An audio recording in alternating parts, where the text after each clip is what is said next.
And here is what nobody is going to tell you. The wealthiest investors in the world do not protect their portfolios by running away from volatile markets. They use a completely different set of tools that most ordinary investors have never even heard of. By the time this video is over, you are going to understand exactly what those tools are, why they work, and how regular people with regular incomes are already using them to sleep at night while everyone else is refreshing their brokerage apps in a cold sweat. But before we get there, you need to understand something that will completely change how you look at market volatility forever.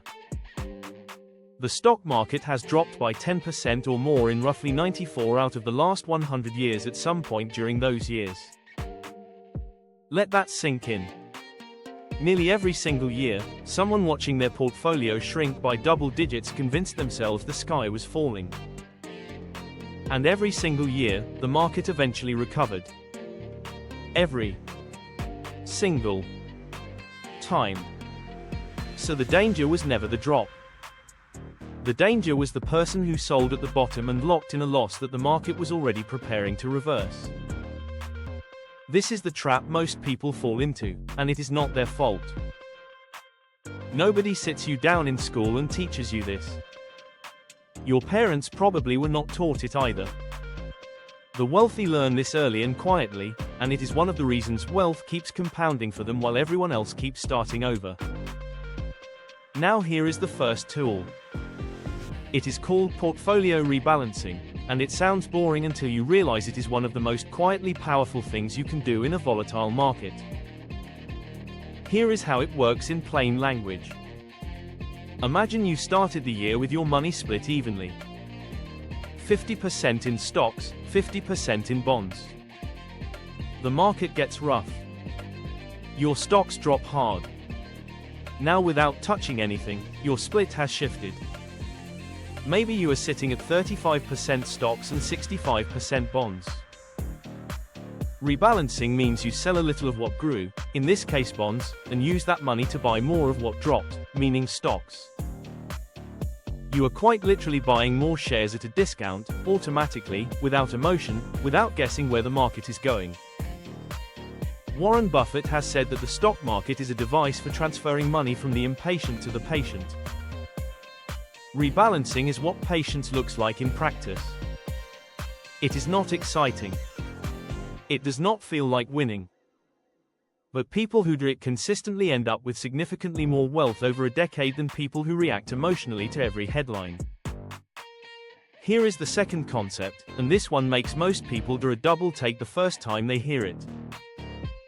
You can actually generate income from stocks you already own without selling them and without waiting for dividends.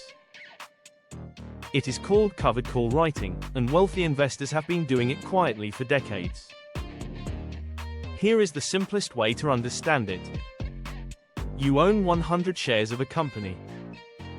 You agree to sell those shares to someone else if the price reaches a certain level within the next month. In exchange for making that agreement, they pay you cash right now, today, no matter what happens. If the price never reaches that level, you keep your shares and you keep the cash.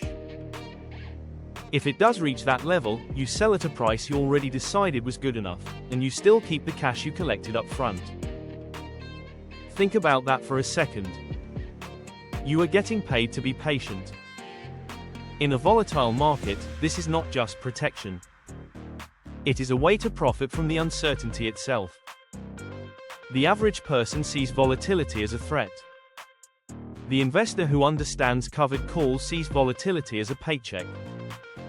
Now, there is a third layer to this that the most serious long-term investors use, and it is called dollar cost averaging. And before you scroll past this thinking you have heard it before, stay with me, because most people have heard the phrase but almost nobody actually understands what it does to their psychology, and that psychological shift is where the real protection lives. Dollar cost averaging means you invest a fixed amount of money on a regular schedule regardless of what the market is doing. Every month, the same amount goes in. When prices are high, you buy fewer shares. When prices drop, you automatically buy more shares for the same amount of money. You are not trying to time anything. You are not guessing. You are systematically buying more of something when it is on sale. Here is a real number that brings this to life. If you had invested just $300 a month into a broad market index fund starting in January 2000, right before the dot-com crash, right before September 11th, right before the 2008 financial crisis, right before the 2020 pandemic crash, you would have turned around $90,000 of contributions into roughly $280,000 by 2024. You would have bought through 3 of the most terrifying market collapses in modern history and come out with more than 3 times your money. The market rewarded the people who did not flinch. It punished everyone else. And this brings us to something that almost nobody talks about, which is the cost of holding too much cash when you are scared. Inflation in the United States and United Kingdom has averaged around 3% per year over the long term. If your money is sitting in a standard savings account earning 0.5%, you are losing purchasing power every single year. You feel safe because your number is not going down. But that $10,000 sitting still is actually worth less and less with every passing month. The wealthy understand this. Holding cash long term is not caution. It is a slow, invisible loss that never shows up on a statement in red numbers. So now you have 3 real tools in your hands. Rebalancing to systematically buy low without emotion.